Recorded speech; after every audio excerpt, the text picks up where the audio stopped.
I'm Jake. And I'm Christine. And today's Old School Trailer Hound is for the controversial 1980 erotic crime thriller, Cruising, directed by William Friedkin of The Exorcist and The French Connection.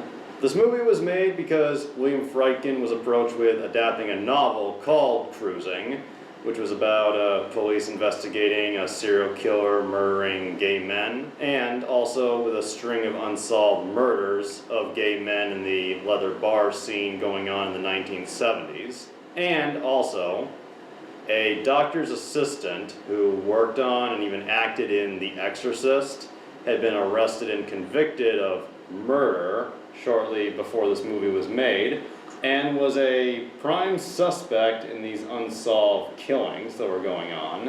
Ooh.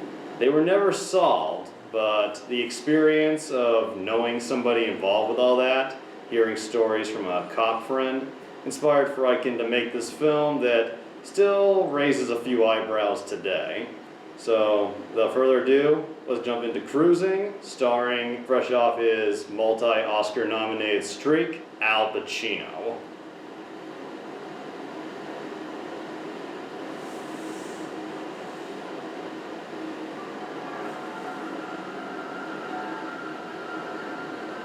When was it filmed? Around 1980. How would you like to disappear? Al Pacino.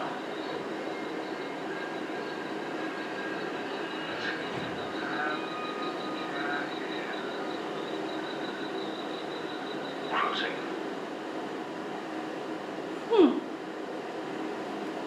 From the director of The Exorcist, how does Cruising look to you? Very interesting and has many layers.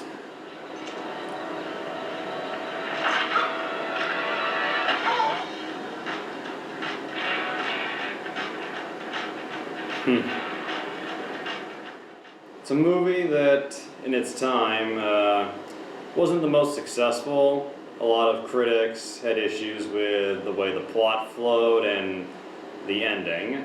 And the movie was protested almost to death by gay activists who thought the film was homophobic for the way it portrayed gay men in the leather bar scene, and thinking it was painting the whole gay community. But you watch the film, you listen to William Friedkin, it's clear it's not saying this is the whole gay community, it's just one subculture. And as a murder mystery thriller, it's pretty good. It's pretty thrilling, keeps you guessing, makes you wonder, and yes, there is a little resolution issue, but it's one of those movies that tries to be a bit ambiguous. These victims are all the same physical type. What about him, Skip? Late 20s, 140, 150 pounds. Dark hair, dark eyes. Have you ever seen him before? Heads up, it is not a happy movie. It is not a movie to go into feeling good. Yes, there's some pretty hot scenes with some pretty buff guys, but... He's the wrong guy. Tricks don't match. push it.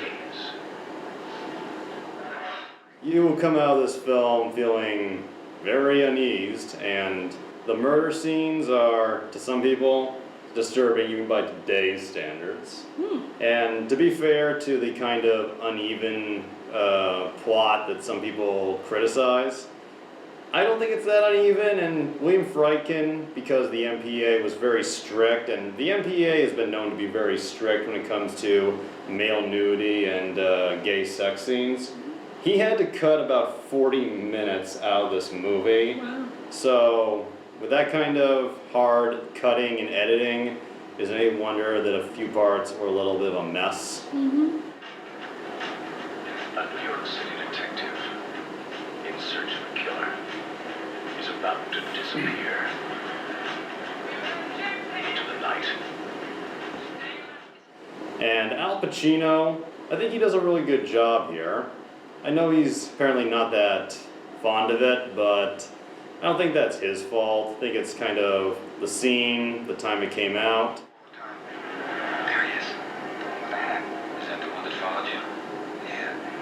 Why didn't you go with him? I don't know. I think you should check him. Another thing to keep in mind as far as portraying the wild S&M gay subculture, this movie came out before AIDS came along. Yeah. So So I was curious about everybody was a little more wild back then. I don't think I can do the job, Captain. I don't think I can handle it. It's just stuff going down. I don't think I can deal with it. What are your experiences? Interesting. Looked like a film you might check out. Yeah. Cool. And maybe you'll like it too.